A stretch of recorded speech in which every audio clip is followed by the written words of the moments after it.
திண்டிவனம் பகுதியில் திமுக ஆட்சியில் சிப்காட் கொண்டுவரப்பட்டு 20,000க்கும் மேற்பட்டோருக்கு வேலை வாய்ப்பு வழங்கப்பட்டு இருக்கிறது என விழுப்புரம் விசிக வேட்பாளர் ரவிக்குமார் தெரிவித்துள்ளார்.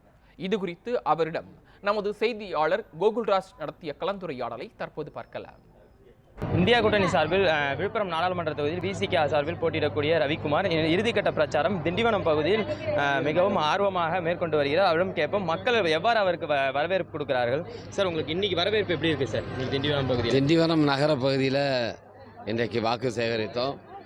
மாண்புமிகு அமைச்சர் செஞ்சி மஸ்தான் அவர்கள் அந்த வாக்கு சேகரிப்பு நிகழ்ச்சியை துவக்கி வைத்து நகரத்தின் பல்வேறு இடங்களிலே வாக்கு சேகரித்தார்.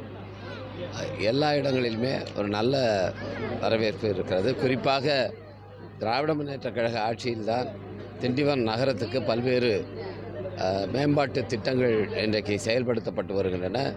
தலைமை மருத்துவமனை கொண்டு வரப்பட்டிருக்கிறது. அதுபோல் பேருந்து நிலையம் கட்டப்பட்டு வருகிறது. அது மாதிரியான ரொம்ப நீண்டகால தேவைகள் இப்பொழுது பூர்த்தி செய்யப்பட்டு வருகின்றன. இதனால் மக்கள் மத்தியில் நல்ல ஒரு வரவேற்பு இருக்கிறது. இந்த தொகுதியை பொறுத்த வரைக்கும் பார்த்தீங்கன்னா இளைஞர்கள் அதிகமாக இருக்குது, வேலை வாய்ப்புகள் நீண்ட நாட்களாக இல்லாமல் இருந்தாங்க. அதுக்கான கோரிக்கையை நீங்கள் என்னென்ன இது வச்சுருக்கீங்க சார்? குறிப்பாக திண்டிவனத்தை ஒட்டி சிப்காட் வேண்டும் என்ற கோரிக்கையை முன்வைத்தேன்.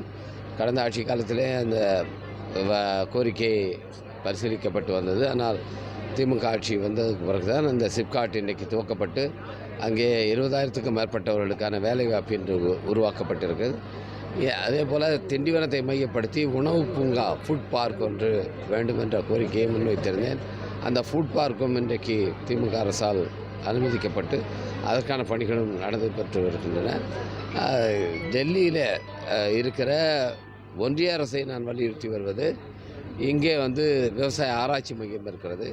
அதனால் அந்த ஆராய்ச்சி மையத்தை விரிவுபடுத்தி ஒரு விவசாய ஆராய்ச்சி கல்லூரி ஒன்று வேண்டும், அல்லது விவசாய பல்கலைக்கழகத்தை ஒன்று ஒன்றிய அரசு உருவாக்க வேண்டும்.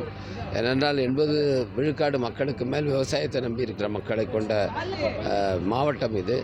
எனவே விவசாய பல்கலைக்கழகம் ஒன்றை இங்கே உருவாக்க வேண்டும் என்று தொடர்ந்து நான் வலியுறுத்தி வருகிறேன்.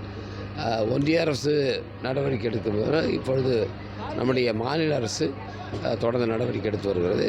இங்கே நிறைய இந்த இங்கே மரங்கள் சவுக்கு பயிரிடுறது அதிகமாக இருக்கிறது.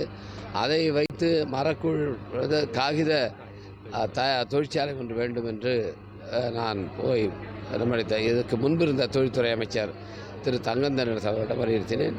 அவர்கள் அதற்காக ஸ்டடி பண்ணிவிட்டு அது நிறைய சுற்றுச்சூழல் கேடு நிறைய ஏற்படுத்தும்.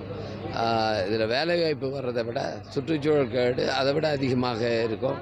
இங்கே அதுக்கான இல்லை, ஏற்கனவே காகித தொழிற்சாலை இருக்கிற இடங்கள்லாம் அந்த பிரச்சனை இருக்குது என்று அது இப்போ வயபிள் இல்லை என்று சொல்லிவிட்டார்கள். எனவே அது இல்லை.